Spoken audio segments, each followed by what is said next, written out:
Guys, magluluto po tayo ng chicken tofu sisig. Ayan guys, try natin ngayon. So, pinirito na namin yung tokwa. Then maya guys, ayan, medyo golden brown na. Susunod natin yung chicken mamaya, ha?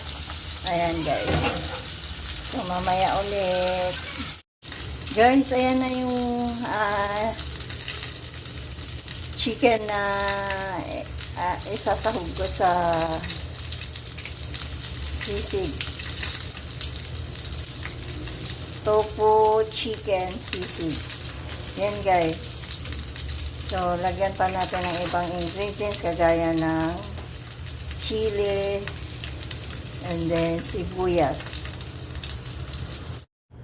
So, ayan na guys, mainit na yung kawali, kaya gigisa na natin ngayon yung sibuyas para sa ating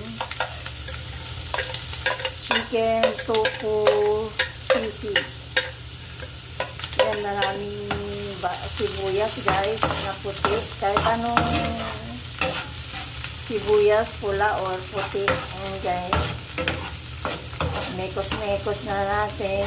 Hindi sa konting magkita lang guys. Then, isunod natin ang siling haba na green. Ayan guys. Siling pangpaksi. Siling haba. So, medyo golden brown natin guys. Kasi, naprito na natin ang tokwa. And then, yung chicken, yan, in-slice na rin natin ng maliit. Yan ay part ng picho and Thai. Masarap yung sisig. So, lagyan natin ng oyster sauce, then mayonnaise guys. Kahit yung nasa pack lang, yan, magnolia, bacon naman, mayonnaise, real mayonnaise, then oyster sauce. Ayan guys. So, abangan na lang ulit. So, ayan na guys, pwede na natin ilagay yung chicken.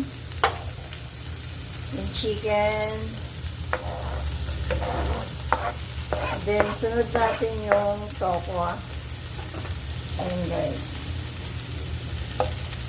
Ayan.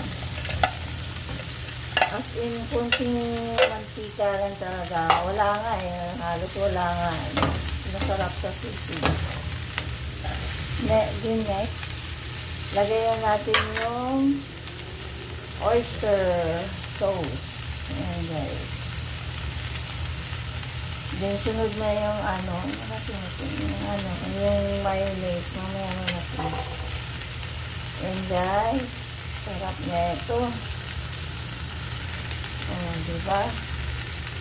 Simpleng ulam na. Healthy pa. So, abangan natin maya guys. Mikos muna natin. Masarap na yan.